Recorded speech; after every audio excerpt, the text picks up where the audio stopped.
ଗୋଟିଏ ଗାଁରେ ରାଘବ ନାମରେ ପିଲାଟିଏ ଥିଲା।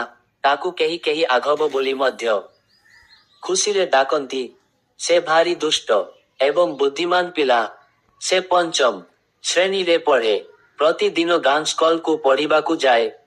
ଦିନେ ତାଙ୍କ ସ୍କୁଲରେ ଜଣେ ଶିକ୍ଷକ ନଥିବାରୁ ରାଘବ କ୍ଲାସର ପିଲାମାନେ ଜୋରରେ ପାଟିତୁଣ୍ଡ କରୁଥାନ୍ତି।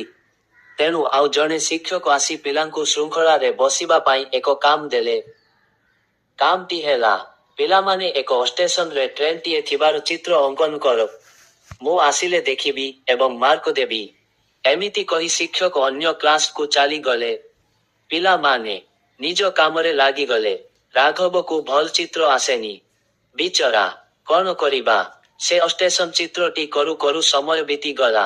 କିନ୍ତୁ ଟ୍ରେନ ଚିତ୍ର ତିଆରି କରି ପାରିଲା ନାହିଁ। କିଛି ସମୟ ପରେ ଶିକ୍ଷକ ଆସିଲେ। ସମସ୍ତ ଅଙ୍କ ଖାତା ଦେଖି ମାର୍କା ଦେଲେ। ଏବେ ପଡ଼ିଲା ରାଘବର ପାଳି। ଶିକ୍ଷକ କହିଲେ, କିରେ ରାଘବ, ତୋର ଟ୍ରେନ କାହିଁ? ତୁ ଖାଲି ଷ୍ଟେସନ ଚିତ୍ର କରିଛୁ। ରାଘବ କହିଲା, କ୍ଷମା କରିବେ ସାରେ, ଟ୍ରେନ କେତେବେଳୁ ପଳେଇ ଗଲାଣି। ଆପଣ ବିଳମ୍ବ କରିଦେଲେ। ଆଉ ଶିକ୍ଷକ ଏବେ କ'ଣ କରିବେ ଭାବି